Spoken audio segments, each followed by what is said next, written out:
ایک دن عمر بن خطاب رضی اللہ تعالی عنہ اللہ کے رسول صلی اللہ علیہ وسلم کے گھر میں تشریف لائے. کہا کہ یا رسول اللہ، اے اللہ کے رسول صلی اللہ علیہ وسلم، اللہ سے کیوں نہیں آپ دعا کرتے ہیں کہ وہ آپ کی امت کے اوپر فراوانی کر دیں. جو پرشین امپائر ہے، جو رومن امپائر ہے، وہ تو اللہ کی عبادت نہیں کرتے، لیکن ان کے اوپر تو مال و دولت کے جو ہے خزانے کھلے. تو آپ کیوں نہیں اللہ تعالیٰ سے دعا کرتے؟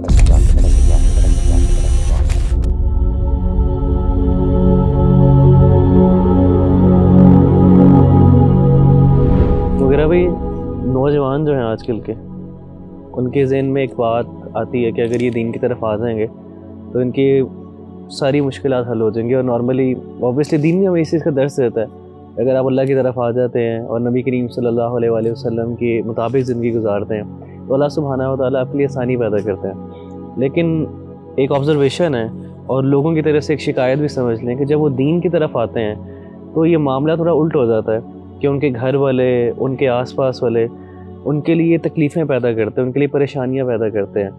تو سوال یہ ہے کہ واقعی یہ مشکلات ہیں یا آسانی ہیں، اور اس مشکلات میں سے کیسے صبر کیا جائے، اور کیسے جو ہے وہ انسان جو ہے اپنے آپ کو مطمئن کرے کہ یہ اللہ سبحانہ و تعالیٰ کی طرف سے ایک آزمائش ہے یا مشکل ہے. دیکھیں ربی بھائی، دین کی طرف آنے کا مطلب اگر یہ ہو کہ دنیا کی زندگی آسان ہو جائے گی میرے لیے، تو اللہ تعالیٰ پھر اپنے مسلمان اور مومن بندوں کے لیے یہ دنیا جنت بنا دیتے.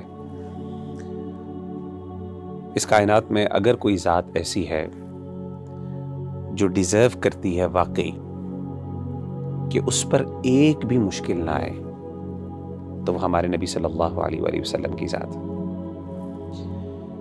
کیونکہ آپ صلی اللہ علیہ وسلم نے جو اس امت کے لیے قربانیاں دیں، آپ صلی اللہ علیہ وسلم کا جو اللہ سے تعلق ہے وہ کسی اور کا نہیں.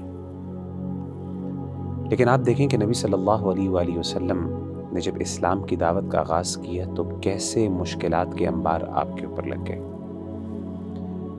یعنی کوئی سال ایسا نہیں تھا، کوئی میں سمجھتا ہوں دن ایسا نہیں تھا جس میں آپ کے لیے مشکلات، چیلنجز اور پرابلمز نہیں تھیں.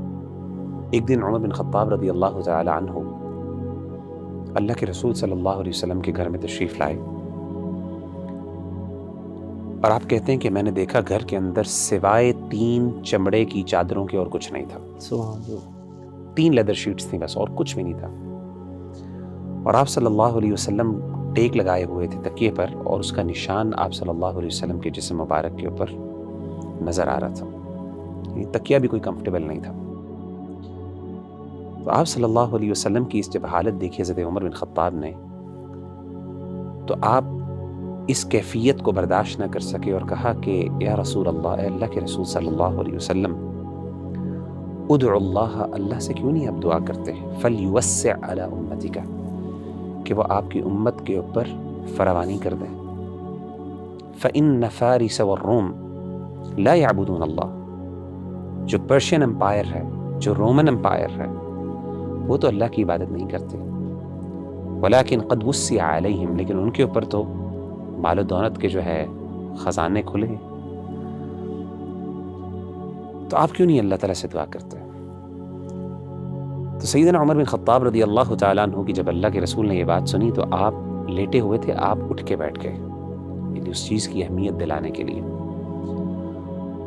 اور آپ نے بڑے حیران ہو کے کہا او فی شک انت یا ابن خطاب، اے ابن خطاب، کیا آپ کو بھی شک ہے؟ یعنی میں آپ سے تو یہ چیز ایکسپیکٹ نہیں کر رہا تھا. اولئک قوم عجلت لهم طیباتهم فی حیات الدنیا، آپ نے فرمایا یہ وہ قوم ہے جس نے اگر دنیا کے اندر کوئی خیر کا کام کیا ہے تو اس کی جزا ان کو دنیا میں ہی مل گئی، ان کے لیے دنیا میں ان کی جزا جلدی کر دی گئی.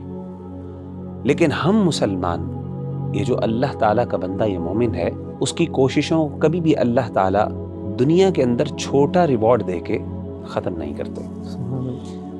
اور یہ چیز نبی صلی اللہ علیہ وسلم کی صرف سچویشن یا کنڈیشن نہیں تھی، بلکہ آپ صلی اللہ علیہ وسلم کے لیے جسمانی طور پہ بھی تکلیف دوسروں کی نسبت زیادہ ہوتی تھی. سیدنا عبداللہ بن مسعود رضی اللہ تعالیٰ عنہ فرماتے ہیں، ذکر کرتے ہیں کہ جب اللہ کے رسول صلی اللہ علیہ وسلم اپنی آخری بیماری میں تھے اور آپ دنیا سے رخصت ہوئے، تو آپ کہتے ہیں کہ میں آپ صلی اللہ علیہ وسلم کے پاس گیا آپ کی عیادت کرنے کے لیے، تو میں نے آپ کی تکلیف کو دیکھا، مجھے بڑی تکلیف ہوئی اس کی، اور مجھ سے رہا نہیں گیا، اور میں نے کہا کہ یا رسول اللہ انک لتوعک وعکا شدیدا، کہ اللہ کے رسول صلی اللہ علیہ وسلم آپ کو تو اتنا سخت بخار ہے، مطلب میں نے کبھی اتنا سخت بخار دیکھا نہیں۔ تو آپ صلی اللہ علیہ وسلم نے کہا کہ اے عبداللہ، واقعی مجھے جتنا تم میں سے ایک شخص کو بخار اور تکلیف ہوتی ہے جسمانی طور پہ، مجھے ڈبل ہوتی ہے۔ اور آپ نے پوچھا عبداللہ تمہیں پتہ ہے کہ کیوں ایسا ہے؟ تو عبداللہ بن مسعود نے کہا کہ اللہ کے رسول صلی اللہ علیہ وسلم شاید اس لیے کیونکہ اس تکلیف کی وجہ سے اللہ تعالیٰ آپ کا اجر اور ثواب بھی دوبالا کر دیں گے۔ تو آپ نے کہا ایسی بات ہے، اور آپ نے فرمایا کہ جب ایک مومن پر کوئی تکلیف آتی ہے تو اللہ نہ صرف اس کے گناہوں کو معاف کرتے ہیں بلکہ اللہ تعالیٰ اس کے درجات بھی بلند کر دیتے ہیں۔ تو اپنا بندہ جو اللہ کا ہے، بعض اوقات میں سمجھتا ہوں بعض اوقات اس کے لیے دین میں آنے کے بعد مشکلات زیادہ بڑھ جاتی ہیں، اور یہ اللہ کی محبت کی نشانی اور دلیل ہے۔ کیوں؟ ایز لانگ ایز وہ دین پہ قائم رہے۔ ہاں، اگر وہ دین سے دور ہو جاتا ہے تو پھر ممکن ہے کہ وہ اللہ کی طرف سے سزا بھی ہو، لیکن اگر وہ دین پہ قائم ہے، اپنے رب کو راضی کرنے کی جستجو اور کوشش کر رہا ہے، اور اس کے لیے مشکلات پیدا ہو رہی ہیں، یہ تو انبیاء کی سنت ہے، یہی تو انبیاء کا کام تھا۔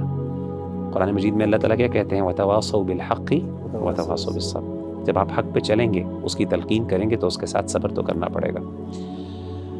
تو میں سمجھتا ہوں کہ یہ اللہ تعالیٰ کی طرف سے حکمت ہے، اور کئی دفعہ یہ اللہ کی طرف سے انعام ہوتا ہے۔ انسان کو چاہیے کہ وہ اس پہ صبر کرے، جب وہ صبر کرے گا تو اس کے لیے خیر ہی خیر ہوگی۔ اللہ تعالیٰ ہم سب کو عمل کرنے کی توفیق عطا فرمائے۔